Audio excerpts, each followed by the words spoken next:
Hi folks, today I'm going over the press spectrum.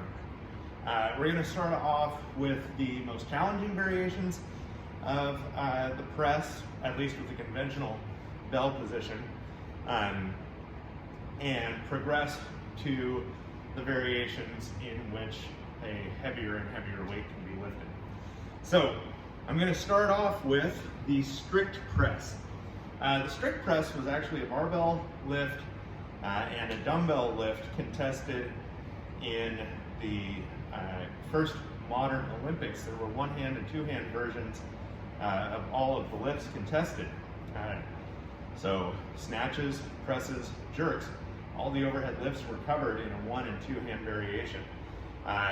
The barbell version of the press stuck around for a long time, until about 1972 in Olympic competition and 1974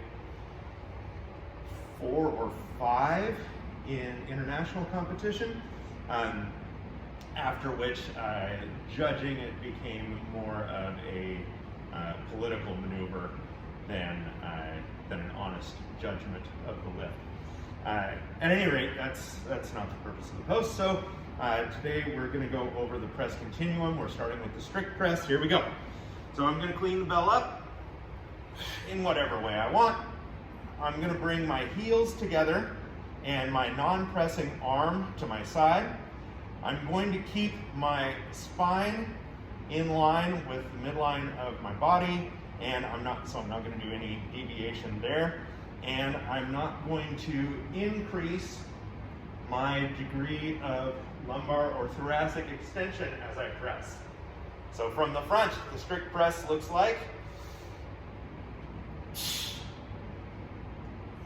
From the side, the strict press looks like.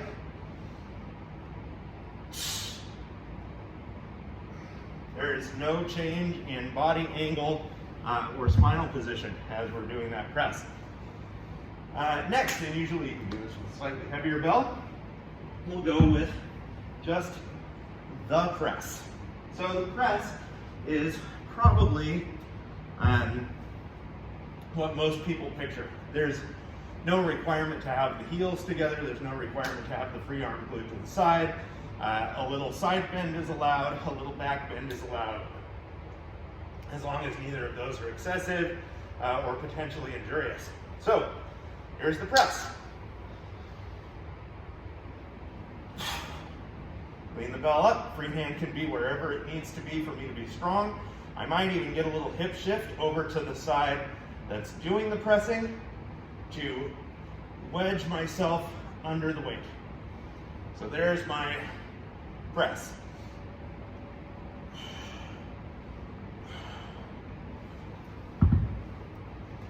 Not a whole lot of rules to follow, unless you're a kettlebell training certification organization, in which case you apply rules to it to take the fun out of it.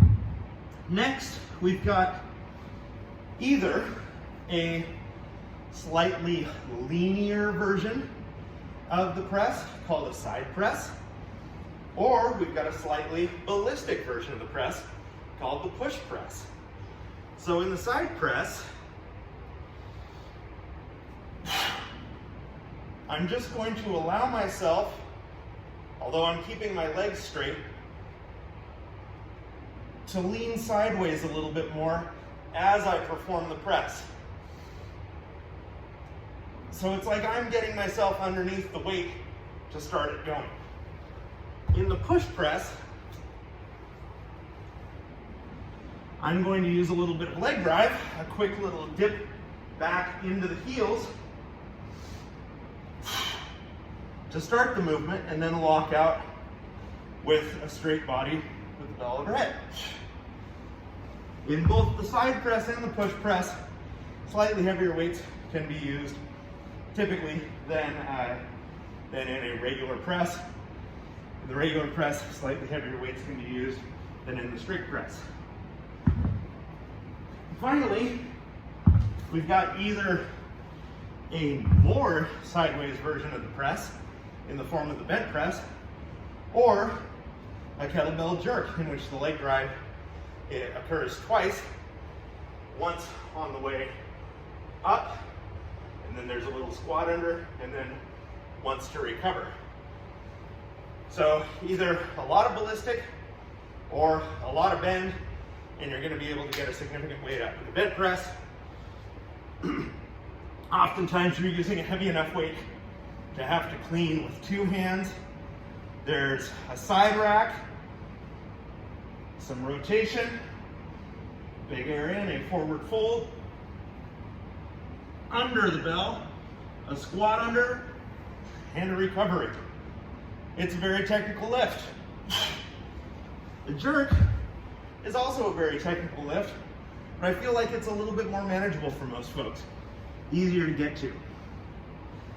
There's a dip and a drive like the push press, and then a squat under.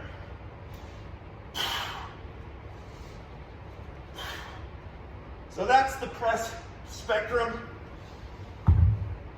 Somewhere in the middle of all that is what your body naturally does, which we can just call the natural press.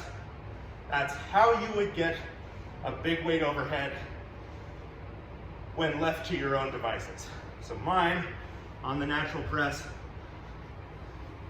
is something like a bent jerk. Catching a little bit sideways, getting under the bell with a little squat under, and that's the press spectrum. There you go, fun.